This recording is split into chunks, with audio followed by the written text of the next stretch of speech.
Olá, começando mais um Notas do Karsug, ao lado do mestre Cláudio Karsug, Grande Prêmio de Mônaco, sempre um charme, né, Cláudio? Choveu, a gente fica lembrando daquelas corridas com chuva, principalmente do Senna lá em 84 com a Toleman, aquela coisa toda, né, Cláudio? Mas tudo se desenhava por uma espetacular atuação, como teve de fato do Ricciardo com a Red Bull, mas aquela bobagem, e aí a vitória acabou, de uma certa maneira, caindo no colo do Hamilton, né? Eu diria que na loteria de Mônaco deu Hamilton. Na verdade, em condições normais, ele teria sido segundo, que o Ricciardo com a Red Bull era mais rápido e ele só perdeu a corrida por causa do seu boxe, que mais uma vez fez lambança. Eu até agora não entendi se eles mudaram de ideia à última hora com relação ao tipo de pneu a serem utilizados, ou se foram tomados de surpresa, não esperando a chegada do carro, embora eles tivessem chamado o carro para o box. Eu sei que lá Parece que o Horner, desculpa, Cláudio, parece que o Horner falou que foi uma mudança de estratégia de última hora e aquela coisa de comunicação aí acabou ficando muito em cima, né? Tem alguns pontos no circuito em que realmente, não sei qual a razão, mas você não tem uma boa recepção. Então pode ser que tenha acontecido isso. O caso é que eles jogaram fora uma vitória que teria sido sensacional. Mesmo porque aquela dúvida que você podia ter na largada, uma largada com chuva, se por qualquer razão o carro que está na pole não larga muito bem, é muito provável que na primeira curva, ou então na segunda no máximo, você tenha uma batida. E essa talvez tenha sido a razão pela qual o Charles Leclerc preferiu fazer aquela largada com o carro de segurança, que tirou um pouco da emoção da largada, né? Porque eu me lembro de vários grandes prêmios com chuva em que a largada era realmente um dos pontos altos da corrida, mas acelera o batimento cardíaco até da gente assistindo, exato, né, Cláudio? Provavelmente o que predominou foi o fato de se querer manter todos os protagonistas na corrida, não fazer com que 2 ou 3 deles ficassem de fora e aí dar um espetáculo melhor para o público. Enfim, é uma questão de opinião. Você tanto pode dizer que estava certo, como pode achar que estava errado. Bom, era no jargão do futebol, né? Era para o Ricciardo ter feito barba, cabelo e bigode, né? Porque fez a pole, poderia ter feito a volta mais rápida e vencido, né, Cláudio? Aí realmente ele estava sobrando. É verdade. No momento em que ao excelente monocoque da Red Bull você somou o motor melhor, essa é uma versão melhorada no motor Renault, que aliás só ele tinha, não tinha sido montada no carro do Verstappen porque só tinha um motor disponível, deu a clara ideia que num circuito travado, num circuito de baixa, em que o monocoque é muito importante, o equilíbrio do carro é muito importante, ele poderia realmente atrapalhar a Mercedes e até ficar à frente, como realmente ele teria ficado. Uma dúvida que fica, já que falamos de Mercedes, é do Rosberg. Alguma coisa eu tenho a impressão que deve ter acontecido no carro dele. Se falou muito em freios, problemas, mas o fato é que foi uma corrida absolutamente anônima, quando inclusive parecia que ele ia chegar em sexto, acabou chegando em sétimo. Na última volta perdeu essa posição. E agora está numa situação ainda extremamente favorável, porque 24 pontos é uma vantagem absolutamente considerável. Mas não é mais aquela vantagem clamorosa que ele tinha antes. 43, né? Para 24. Eu diria que, em relação à luta pelo título, o Hamilton estava no UTI. Agora ele foi para o quarto. E já uma situação bem mais confortável.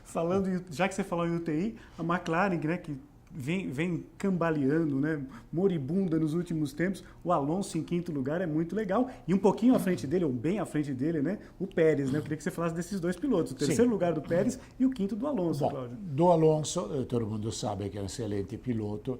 E num circuito em que a capacidade de dirigir encontra a sua melhor expressão, era claro que com o mínimo di rendimento do carro, ele teria um bom desempenho, e isso se viu um quinto lugar, que diz muito da qualidade do piloto, nem tanto da qualidade do carro. E o terceiro lugar do Pérez foi excepcional, tanto que ele estava radiante no pódio, e com toda a razão. Diferente do Ricciardo, né? Ter chegado ao terceiro lugar, com um carro que vem evoluindo, e nós temos dito isso muitas vezes. O Cláudio tem falado muito isso daí, né, da Force India. Tem uma evolução assim clamorosa, mas é uma evolução de pouquinho a pouquinho a pouquinho, e realmente, quando as condições lhe são favoráveis, ele consegue ter um bom desempenho, inclusive porque tem um belíssimo motor, que é o motor Mercedes. Então, essas são duas coisas amplamente positivas dentro do Grande Prêmio de Mônaco. Já nas negativas, além do Rosberg, mas o Rosberg, repito, fica em margem de dúvida até que ponto o problema mecânico existiu. Até porque ele foi bem nos treinos, né? Exato. E aí é interessante mostrar que aquela dúvida que nós tínhamos, o que aconteceria quando a Mercedes começaria a ser exigida a fundo, agora temos a prova nos dois últimos grandes prêmios. A Mercedes também começa a não ser tão confiável como quando tem uma vantagem. E absolutamente negativa, a prova do Verstappen. O garoto tem qualidade indiscutível, vamos ouvir falar dele por muitos e muitos anos, mas ele precisa ganhar experiência.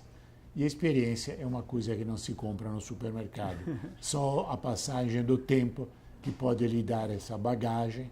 Se ele tivesse sido menos afoito, teria levado o carro a um bom resultado final. Mas ele queria ser mais rápido daquilo que o carro permitia nas condições de piso e de Mônaco, e acabou indo para casa mais cedo. Sem dúvida, podia ter marcado pontos. Falando em pontos, Felipe Massa, 10º lugar, era aquilo que estava dentro do alcance da Williams, que também não foi bem com o Bottas, né? Foi 11º colocado. E aproveitando, eu estava até comentando com o Cláudio um pouquinho antes, eu escrevi recentemente uma coluna falando do Massa, porque surgiu esse boato aí de uma negociação, talvez, um início de conversas dele com a Renault para o ano que vem. O contrato do Massa termina esse ano com a Williams, eu acho que pode ser uma boa, né, de repente, né, Cláudio? Sim, aí tem duas coisas a serem ressaltadas. Primeiro, nesse momento difícil da Williams, não se vê uma saída, a menos que o Frank Williams ganhe várias vezes na loteria, para dar uma injeção de dinheiro. Aquele assim, dinheiro árabe dos anos 80 não tem mais, né, Cláudio? Não tem mais, e a diferença é clara. E ele está sempre à frente do Bottas. Ele chegou à frente do Bottas, e na classificação do campeonato, que é muito importante, ele está à frente do Bottas. Então eu acho que uma transferência para a Renault seria amplamente positiva. Seria amplamente positiva porque ele poderia aproveitar toda a sua experiência para o desenvolvimento final do carro e ter um carro realmente competitivo. Pode ser bom para os dois, né? Porque a Renault precisa de um piloto realmente com essas condições, né? Um Massa com uma larga experiência, um piloto que é bom acertador de carro, né, Cláudio? Seria, acho, um casamento que interessaria as duas partes. Verdade. E a Renault tem um mercado muito forte no Brasil, a gente também não pode parar de pensar nisso, né? Também é interessante, né, Cláudio? O Massa funcionaria como um garoto propaganda de excepcional qualidade em sentido de marketing aqui no Brasil. Verdade. Então, eu estou torcendo para que essa hipótese que surgiu se transforme ao longo deste ano em realidade e que tenhamos ano que vem o Massa na Renault. Bom, para as notas, o momento que você aguarda tanto, as notas do Karsug, já é uma tradição do programa, é o nome do programa. Bom, Karsug, vamos lá. Hamilton, 10. Ele fez o máximo que ele podia fazer, inclusive levantando na hora da troca muitas dúvidas dele sair com os pneus ultramacios, que tiveram uma estreia sensacional em Mônaco. Muita gente duvidando que aquele pneu chegasse em condições normais até o final, e ele conseguiu levá-los.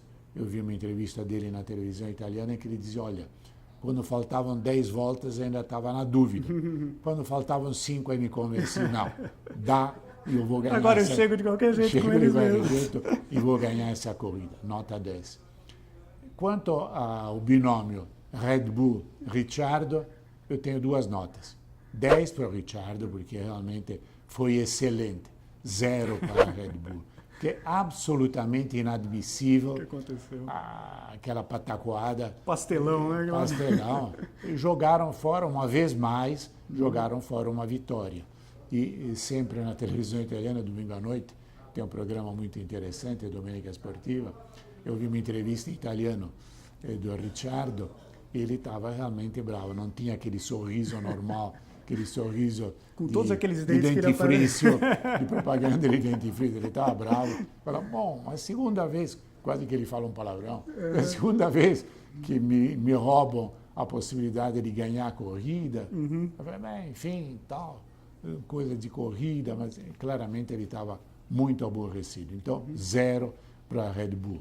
Eu daria ainda um 9 para o Alonso e para o Pérez, duas belíssimas corridas, e o resto no nível, poderia dizer, de áurea mediocridade.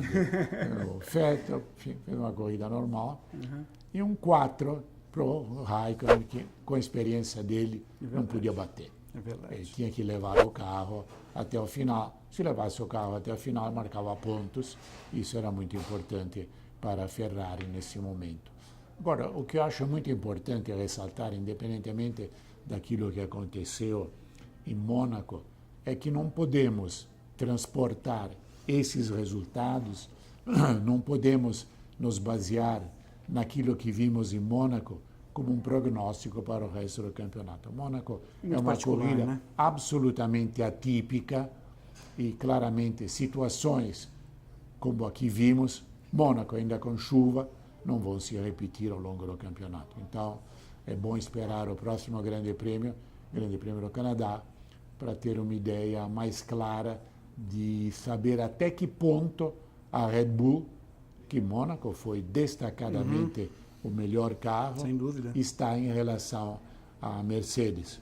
E a Ferrari, obviamente, está num terceiro lugar, mas bem abaixo das duas. Mônaco não é parâmetro, Cláudio, que eu estava vendo aquelas velocidades máximas. Na saída do túnel, né, antes da chicane, quem estava liderando em um determinado momento era Manor. Então, você vê que um equilíbrio do carro, não é só velocidade, sim, né? É todo um equilíbrio e tal.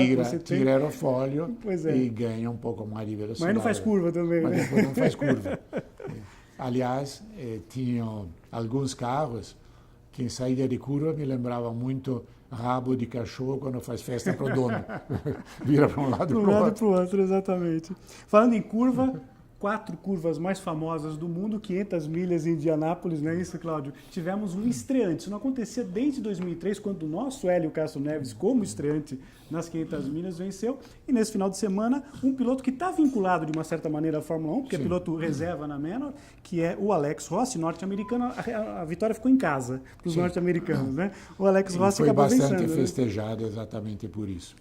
Eu fiquei na dúvida com relação aos dois outros pilotos brasileiros, o que eles poderiam fazer. O Tony Kanaan, por exemplo, se ele apostou, talvez num safety car, e ganhar o tempo de um reabastecimento que ele não fez, porque, pelo que se sabe, também o vencedor, esse Rossi, Hulk, como dizem nos Estados Unidos, estreante, chegou com gotas de gasolina. Cheirinho do combustível. Cheiro. Então ali também estava... No popular, na banguela, né? Deixou o carro em ponto morto e cruzou ali, né? Estava realmente no limite. Tanto que não completou depois uma volta, né? Exato. Ele parou no meio ali para ser festejado. Se realmente foi um cálculo dos engenheiros, parabéns, porque, olha, é realmente muito difícil você chegar a essa perfeição. E dobradinha da Andretti, da equipe Andretti, porque o colombiano Carlos Munhoz foi o segundo, o norte-americano Neil Garden ficou em terceiro, o Elinho acabou terminando em quarto, e o Tony acabou terminando em quarto, e o Hélio Castro Neves em 11º. Felizmente, nenhum acidente, né, Cláudio? Sim. A gente sempre fica naquela expectativa. Aliás, no final de semana, que tem Mônaco e Indianápolis, a gente fica com medo sempre, porque são duas corridas meio complicadas. Felizmente, né? não teve nada. Tudo bem, algumas batidinhas normais. Hoje tem aquele muro que é super, o soft wall que eles chamam, né? Que resiste ali àqueles impactos, o carro absorve, é bem absorvido pelo muro e tudo mais. A próxima etapa vai ser bem diferente, dias 4 já na próxima semana, 4 e 5, rodada dupla em Detroit, circuito de rua, muda totalmente a configuração do carro. Agora eles põem aerofólio, enfim, muda tudo. Os pilotos têm um grande desafio num outro tipo de pista. MotoGP, paixão que eu sei do Cláudio Karsug. Nós tivemos na semana anterior, lá na sua Itália, em Mugello, a vitória espetacular do Lorenzo na linha de chegada em cima do Marques. Foi uma das corridas mais sensacionais que já tivemos, porque no momento em que o Marques conseguiu superar o Lorenzo já na volta final, eu falei, bom, acabou. Fatura liquidada. O Lorenzo conseguiu, na Biondetti, passar novamente, depois pegou o vácuo inteligentemente no Marques e ganhou por questão de milésimos. Se não me engano, foram 0019. Você vê que muito menos com piscar de olho. E na foto você vê a diferença é de centímetros, praticamente. Então, realmente é uma chegada sensacional, como não se via há muito tempo. E eu tenho a impressão que a luta pelo título está restrita aos dois. Até porque o Rossi frustrou a torcida ali, né? Com a quebra da Yamaha, né? Aliás, a Yamaha, para mim, tem uma grande interrogação, porque quebrou dois motores. Do Lorenzo quebrou no warm-up e do Rossi quebrou na corrida. Tivesse sido o inverso, hoje estaríamos falando de um campeonato aberto a 3 pilotos. Mas isso, naturalmente, deve ser visto. Eu vi uma declaração do engenheiro-chefe da Ducati dizendo que, muito provavelmente, se trata de um fornecimento de alguns particulares do motor, feitos fora da fábrica, de má qualidade, que tinham qualquer problema. Essa é uma desculpa tradicional. Eu me lembro que quando Vamos terceirizar o problema.